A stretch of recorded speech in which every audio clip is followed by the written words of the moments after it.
Hey, I'm Craig, and today for the Surfboard Guide, we're going to check out the Popper by Chili Surfboards. So the Popper I've been riding is a 5.8, and it's a stock 5.8 at 5.8 by 20.5 by 2 7/16, and it's exactly 33 litres.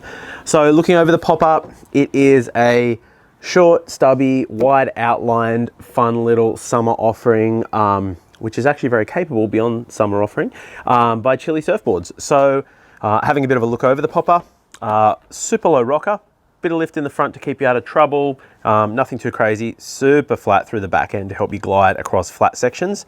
What is pretty unique to the Popper, it pretty much has a flat deck. I don't think there's a concave in the deck, I think it's flat, and then it has this chimed rail. So on the last like kind of inch, the rail drops from 2 7/16. So it's 2 7/16 on the stringer, which is the thickest point, and then it's probably 2 7/16 right here, and then it drops away to like a sharp, kind of a mid-low rail. So what that allows you to do is keep lots of volume and foam under your chest, under your foot, in the board, but then not give you this like thick, chunky rail that doesn't bite through the water too well. So it gives this kind of lower, nice kind of performance-y rail.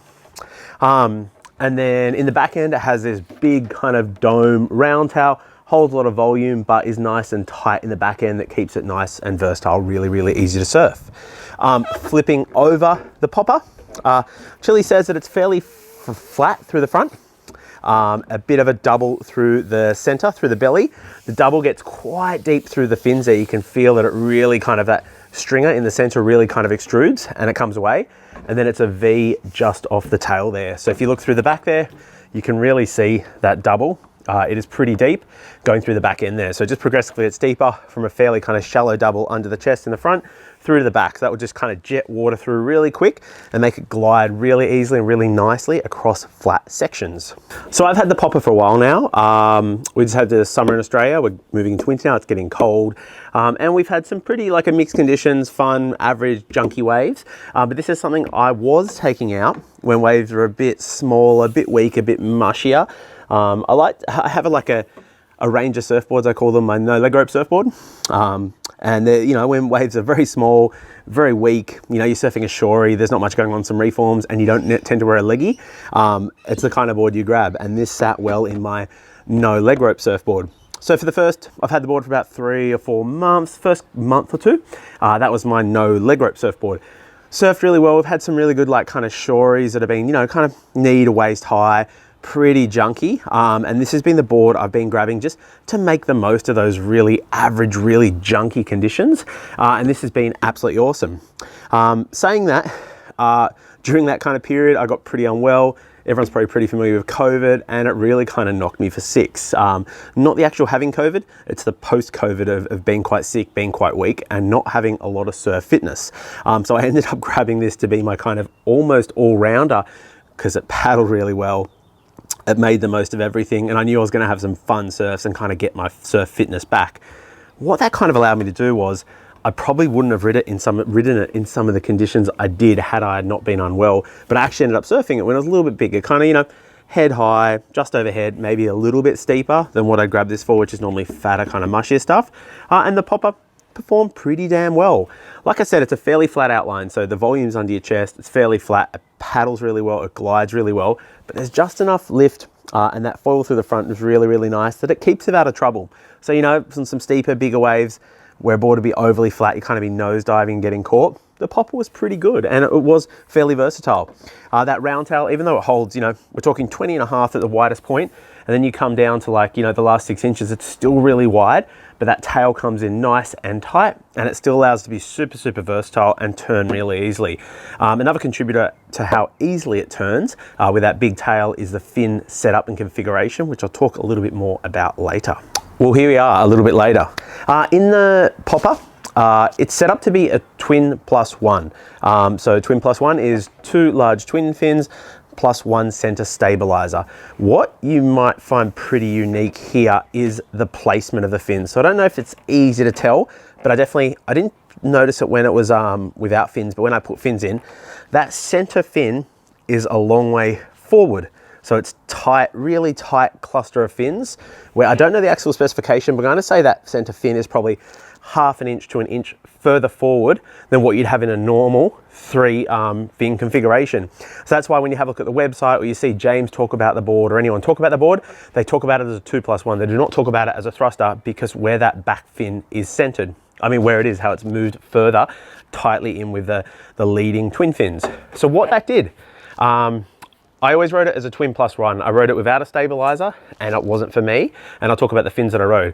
What that did, it had this really nice feeling where you had all the drive and the hold of a 2 plus 1. But then when you went to release, because your fin area wasn't so stretched out, the release was really easy. And it actually took a few waves to get used to, because it was really easy. So bottom turning, when you're wanting to put some weight into a bottom turn, you want some drive, you want hold, it's all there. But then when you want to release the fins, it comes out really, really easy, and it's really, really unique. I haven't surfed a board with a fin cluster, I don't think so anyway, which is so tight and combined, but this thing felt absolutely epic. So took a few waves to get used to, because it does end up being quite loose, but it was really nice. Made, some little fin throws or whatever you wanted to do, wherever your surfing is up to. Really easy and really, really fun. When it came to fins, I had FCS in this board, which was awesome. And the guys at FCS gave us a whole bunch of fins to try out. So in the 2 plus 1s, I set up, this is the Glen Pang twin fin, which is a fairly new, like Town and Country Glen Pang, an amazing Hawaiian shaper. It's his twin fin. It's twin plus 1. It's quite a large upright fin and a small stabilizer. And this was my go-to. But I also checked out the Power Twin. If you have like the Power Twins by FCS, they were really good. The MRs are okay. The MRs, I believe, have a little bit less surface area than, say, the Pangs or the Power Twins. So because of that tight cluster of fins, the MRs kind of felt like they maybe didn't have enough hold. But saying that, I'm 95 kilos, pretty big guy. If you're small, you could probably step down to like an MR. And then if you ride futures, something similar to the Power Twin or the Pang would be the EN. And if you want to go down towards an MR, the T1 is a very similar fin to the MR by FCS. But yeah, I also talk about riding the modern keel. I didn't have the modern keel, but I did have the Christensen keels, and I have the Merritt keels, and I didn't like it as a keel. I actually felt like it needed that stabilizer, and that was what worked for me. Everyone is very unique and surfs differently, but for me, I didn't love it as a keel fin, but as a 2 plus 1, it's one of the funnest summer boards I've ridden for a long, long time. So yeah, if you get one, try out some different fins. If you have a good 2 plus 1 setup you like, it's probably going to work. But like I said, for me, the MRs are a little bit small, didn't have that kind of probably surface fin area that I needed with that tight cluster.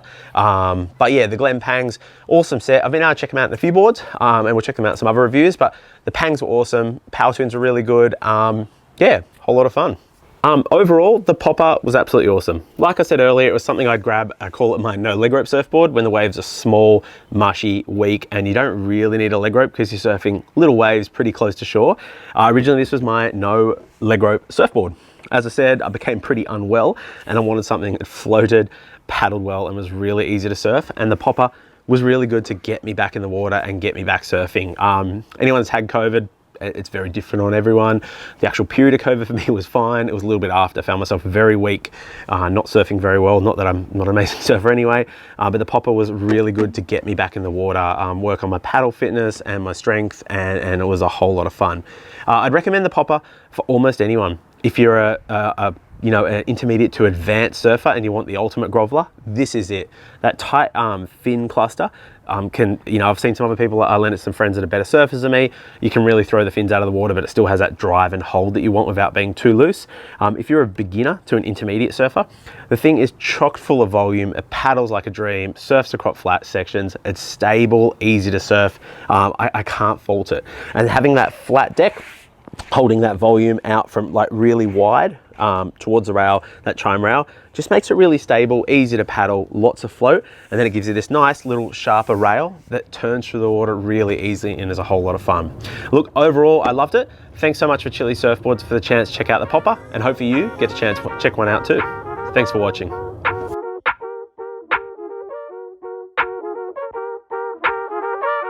La, la, la, la.